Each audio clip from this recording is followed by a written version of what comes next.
अस्सलाम वालेकुम दोस्तों, कैसे हैं दोस्तों। डेटा कम्युनिकेशन की एक नई वीडियो में मैं आप सब लोगों को खुशामदीद कहता हूं। दोस्तों, due to some unavoidable reason यानी हेल्थ रीजंस की वजह से मैं ये सीरीज़ कंटिन्यू नहीं कर पा रहा था, लेकिन अब ये सीरीज़ मैं कंटिन्यू कर रहा हूं। ठीक है, तो आज की वीडियो के अंदर हम डिजिटलाइजेशन टेक्निक्स या डिजिटल से एनालॉग टू डिजिटल डाटा कैसे कन्वर्ट होता है इस पर बात करेंगे। जैसे कि आप लोगों को पता है, डाटा की दो टाइप्स होती हैं, एनालॉग एंड डिजिटल। एनालॉग में कंटिन्यूस वैल्यूज़ होती हैं, डिजिटल में डिस्क्रीट वैल्यूज़ होती हैं। और इसके अलावा डिजिटल डाटा को कन्वर्जन के बहुत सारे मेथड होते हैं, analogue to digital and digital to digital.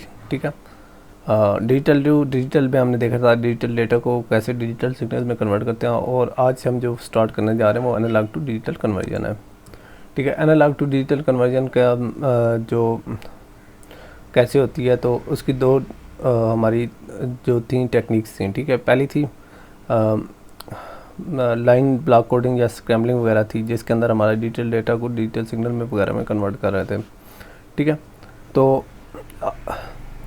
आज की जो हमारी नया टॉपिक स्टार्ट होने जा रहा है वो है डिजिटाइजेशन। डिजिटाइजेशन में हमारा एनालॉग डाटा को डिजिटल डाटा में कन्वर्ट किया जाता है।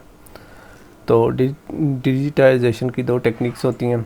ठीक है, तो वो दोनों टेक्निक्स हम आने वाले टॉपिक्स में कवर करेंगे। नेक्स्ट वीडियो में हम शायद पीसीएम पर बात करें, यानी पल्स कोड मॉड्यूलेशन पर, और फिर डेटा मॉड्यूलेशन, यानी दो टाइप्स हैं, पीसीएम डीएम। यानी PCM stand for pulse code modulation and DM stand for data modulation. यानी हम नेक्स्ट वीडियो में हम पीसीएम यानी पल्स कोड मॉड्यूलेशन पर बात करेंगे, जो कि बड़ा कॉमन है और 3 स्टेप प्रोसेस है।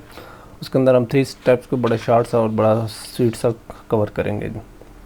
ठीक है, तो उम्मीद करते हैं आप लोगों को ये वीडियो पसंद आई होगी, जिसके अंदर हमने डेटा कन्वर्जन की डिफरेंट टेक्निक्स को देखा है। ठीक है, तो अगर आप लोगों को ये वीडियो पसंद आ रही है और अगर आप लोग इन वीडियोज़ में इंटरेस्टेड हैं और फर्दर इन टॉपिक्स पर वीडियोज़ चाहते हैं, तो आप अपनी एंगेजमेंट से हमें शो किया करें। एंगेजमेंट से मुराद लाइक, शेयर, कमेंट और सब्सक्राइब वगैरह है। तो उम्मीद करता हूँ आप लोगों को ये वीडियो पसंद आई होगी। तो नेक्स्ट वीडियो तक इजाज़त दीजिए। अल्लाह हाफ़िज़।